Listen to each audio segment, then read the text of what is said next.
अगर आप कभी उस अस्पताल में भर्ती हुए तो ठीक होकर नहीं, बल्कि चीखते हुए बाहर आएंगे, अगर आए तो। नमस्कार दोस्तों, मैं अयान और आप सुन रहे हैं हॉरिबल स्टोरी टेलर, एक ऐसा शो जहां अंधेरे की कहानियां आपको डराने नहीं, बल्कि आपके रोंगटे खड़े करने आती हैं। आज की कहानी सिर्फ एक डरावनी दास्तान नहीं है, बल्कि यह एक सच्ची घटना पर आधारित है, जिसे सुनने के बाद शायद आप रात में अकेले बाहर निकलने की हिम्मत भी न करें। तो चलिए शुरू करते हैं एक अनोखी हॉरर स्टोरी आपके साथ। वो दिसंबर की एक ठंडी रात थी जब पत्रकार रोहित मिश्रा को पश्चिम बंगाल के मुर्शिदाबाद जिले से एक अजीबोगरीब खबर मिली।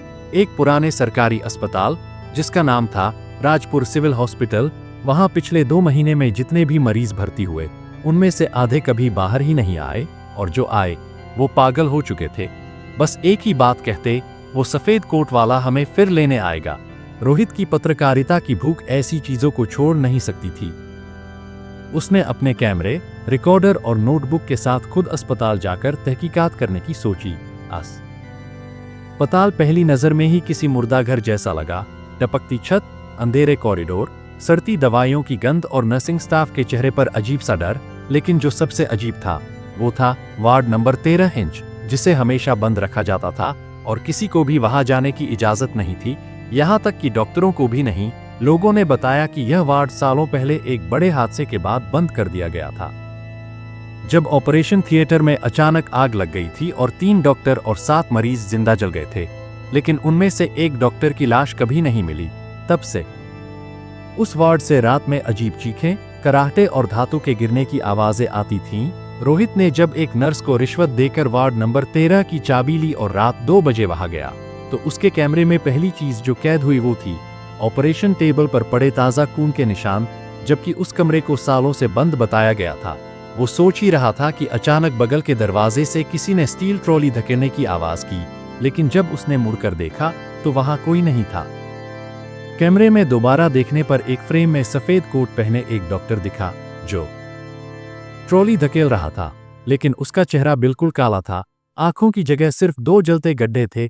रोहित घबरा गया और तुरंत बाहर भागा, लेकिन बाहर का दरवाजा अंदर से लॉक हो गया था।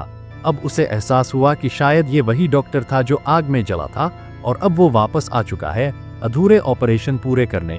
उस पूरी रात रोहित उस वार्ड में बंद रहा।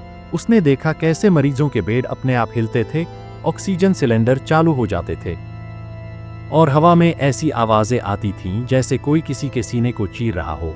सुबह जब स्टाफ आया और दरवाजा खोला तो रोहित फर्श पर बेसुध पड़ा था। उसके कैमरे की बैटरी पूरी खत्म हो चुकी थी। लेकिन जब उसे घर ले जाकर चार्ज किया गया और फुटेज देखी गई, तो उसमें 3 घंटे की रिकॉर्डिंग थी, जिसमें रोहित एक ऑपरेशन टेबल पर पड़ा दिखता है और उसके ऊपर वही सफेद कोट वाला डॉक्टर खड़ा है, स्कैल्पल लेकर, और एक एक करके उसकी त्वचा काटते हुए कुछ बड़बड़ा रहा है, ये जिंदा है, लेकिन अब मेरा है। इसके बाद से रोहित की हालत बदल गई।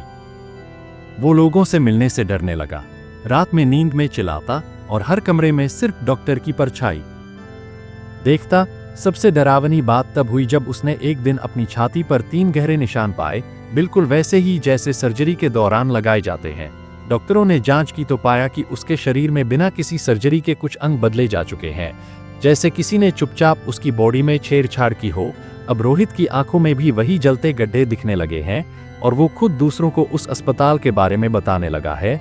हर किसी से कहता है, अगर कुछ अलग एक्सपीरियंस चाहिए तो वार्ड नंबर 13 में जरूर जाना। लेकिन अगर वहां गए तो जिंदा लौटकर आने की उम्मीद मत रखना। और उस हॉस्पिटल के रिकॉर्ड के मुताबिक अब तक 17 लोग उस वार्ड में दाखिल हो चुके हैं, और किसी का भी नाम डिस्चार्ज लिस्ट में नहीं आया। अगली बार शायद कोई और जिज्ञासु वहां जाएगा। शायद आप।